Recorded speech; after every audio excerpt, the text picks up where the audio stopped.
یاره نن خو داسې یخ هوا لګي یا الله خیر دا سړی ولې جاړي تورګه تپوس دې کومه خدایه خیر خیر ده مړه دا خو روانه لار ده مړه روانه لار ده خو د مانیا په ځوانه کې لاړه مرګ په ځوان او په زوړ نه دی دا چې په چا راله په هغه رالله کاکا چې راته چې د اعلان وکړو باقي مېړه کې ګوتې مه وهه ولې روکې خیر خو دې ولې جاړې ها یکې سرې انیا مې مړه د زوی اعلان پسې روان یو ځان مه وخه دا خو روانه لار ده مړه یا الله خیر زه الله دې وبخې الله دا سخت سفر اسان کړي روکې تاسو نیا سنباله کوي اعلان نه زه کوم ښه او قبر له څوک تللی لکه او قبر له میمنان او ملنګ دکاندار لېږلی دی نو مسلمانه منان قبر کولی شي څه اخو د لډو کاڼې دي هغه بل ورځ بېړنی نه شوه صفا کولې نو قبر به څوک کي هغه کلي کې قبرونه کوي خو ته ورشه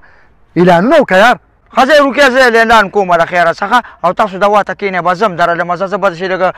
غوښه مخه به هم راوالم که نه بس بیا به د روکاږم بیا که نه حجرې ته ځئ سلام علیکم د مړي په حق کې یو ضروري اعلان واورئ د رحم سید نیا په حق رسېدلې ده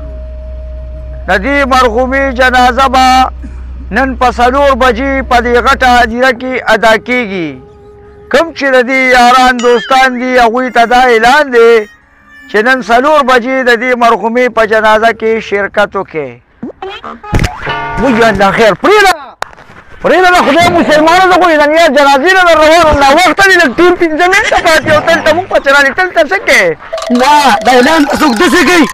ولې اعلان خلکه څنګه کوي شته کو دې پرېږده پرېږده لکه ولې پرېږده وانې رانه ولې د مې چېرته دا پرېښودل دونه آسان دي نو ته پرېښوده څه چل دی څنګه پرېږدم چېرته پرېښودل دې نشته خیر دی بس د نیا صدمې والې که نه غم وو که نه به ده ته دغه نشته که نه غم نه یې مه والې خو تا زما د نیا اعلان غلط وکړو تا ویل یاران دوستانو دا خلکه د زنانو نه یادوي دا خلکه د نارینو یادوي د زنانو خلکه خپلوان یادوي خیر دی خفه نه شئ نو ما ته څه پته وه دا ټول خلکه دقسې اعلان کوي نو مونږ وی راشه ته هم داسې وکړه نو مونږ د څه چل مونږ مخکې اعلانونه نه دي کړي بخښنه غواړم ښه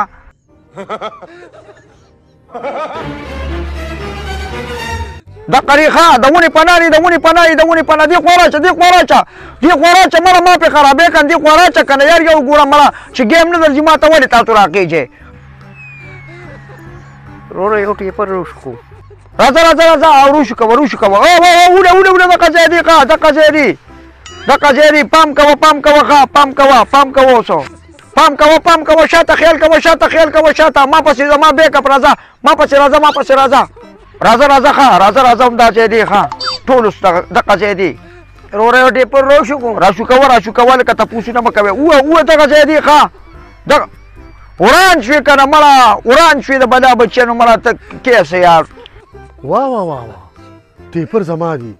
او داسې کلي عامې شو کوي زما نه اړو تپوس نه کوي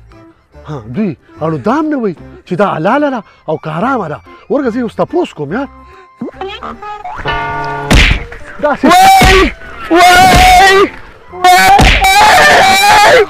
دا دې ونې باندې خدای دې تباه برباد کړه تا ما نه تپوس کړی نه چې ته دا ټیپر شو کې دا دې تباه برباد کړ ته مالک ناست دی هغه نه تپوس وکړه که نه تباه برباد شي مالک یې زه یم او تپوس ته هغه نه کې اوس مې هغه سره کار شته ولکه دا ټیپر زما دي او که ستا دي چې ویې ورته وې وشو کوه ولې یاره کاکا ته خو په ځان پېښ شوی نه یم چاته مې وي چې ټیپر وشو کوه تاسو خو دې موبایلو تباه او برباد کړی د ځان نه خبر نه یې او په کومه دنیا کې ګرځئ دا ولې یار حاجي صاحب والله زه پې پوهېدم نو خو په یو پکې پېښ شوم وایي ټیپر وشو کوم ما یې وشو کوه نو زما ټیپر خو دې تباه او برباد کړل خو راځه زه درته اوس یو بل کار حواله کوم یاره حاجي صاحب دا خو د خرو کار دی یاره ته چې دلته ناست وې نو هغه د انسانانو کار و که د خرو خو د خرو کار دې کوو که نه الو یا لکه کیسه وي مانځله بازي او که نه بچې مانځله خو به ځو ولې دا 100 روپۍ دي مور مې راکړي استاد جي له به دام ورکړي ها خبر به کوم استاد جي له بیا ورکړم ښه نو کله بازي ته خو ناست یې بچې دا نوکونه وړومه بس دس چاردام کومه او دا دې ځمه ناوخته دی ها اوس ځمه او دا پیسې به ورکې ولې زه ته غل ښکارمه سو چې تا راکړې خود به یې ورکومه هته راغی استاد نمبر لږ راکړه یا بچې په عذابوه مې موز د استاد په نمبر ته څه کې چې بیا دې تپوس وکړم که نه چې پیسې یې درکړې او که نه ونیسه مرده سلګون دې والې ونیسه سړیه ماشاءالله مونځ خو مو کو ښه په پاکو کپړو کې مو کو خوشبو مشبو م لګولې خو دا سوچونه کومه چې د ماشوم په ما د اعتبار لکول یې ونه کړه زړه دې څه داسې رالل هغه ویګین دا سلګون رانوی خان بابا ستا د داسې زه غر کېمه په سکونو خښتې ته ماته پردي ګاډي تودرې او یقین خلکه په ما نه کوي الو السلام علیکم نیکا وعلیکم سلام په خیر نیکا څنګه چلې دا باغ د ستا دی یاره او که نه روکي دوی مالټې خوري او زه پکې همداسې ناست یم نو پېښه چې زما دی نیکا نه دا ټول باغ د خرڅ دی او ټول باغ بس په یو ځل خرڅوم ځکه چې سمه ګاڼې ده یاره یو پن خشاک خو ده جمع کړو نو زه یم بس په یو ځل یې خرڅوم ولې ښځه راځه نیکا لږ ګورو دا باغ دی وګوره چک که نه نه ښه خوږې نیکا دا خو د خوراک نه دی یار یاره که دا شوی نو چې دا خوراک نه دی مومینه نو ولې دې را دا شکور مې نه دی دې خوښې بس یاره بس دا به خیره د ما پرېښې او لاړم مالي خلک یې یاره راځئ او بس مالټه شو کوئ او زه یې وې دا مې نه دي دا خلک هسې په عذابول کوي علي نو عجیبه خلک علي نو السلام علیکم وعلیکم السلام وروره په خیر علي یاره که دا باغ د خرڅ دی او د خرڅ دی هېڅ خبرې پکې نشته داسې خوږې مالټې دي چک که خیر دی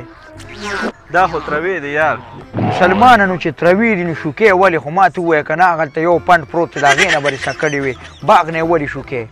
حضه بس خفه نه شي یار خوښې نه شوي څه د ښامار سترګې یې راځئ او مالټې شو کوئ او خوښې مې نه شوې خوښې داسې د ښځو جامې خو نه وي چې رنګونه هم پکې نه خوښېږي مړه السلام علیکم دا باغ د خرڅ دی وعلیکم السلام حاجي صاحب په خیر علي او د خرڅ دی راځه زما خو دا ټول باغ لګي چې یو چکر پکې وو حاجي صاحب بس دا باغ دی نو چکې کا دا خو داسې رنګې رنګې دی یار نه حاجي صاحب رنګې خو نه دی ډک دی یاره دا باغ خو زما نه لګي ډېر زیات تش دی نو تاسو یو راځئ او مالټه تشو کوئ نو تشېږي به نه ښه نو اوس به څه کوو اوس به دا کوو چې دا باغ به امتالې مالټه تې تشو کولې یاره دا خو تش بوټي دي نو زه به په تشو بوټو څه کوم دا باغ ما په 8 لکه روپۍ اخیسټو او ټولې مې ته 15,000 روپۍ هم نه دي کړي یو راځئ او مالټه تشو کوئ دا تش بوټي اوس ته واله او که سوځئ او که خشاک دي کاږي دا ستا خپله مرضي ده پرېږدم خو دې نه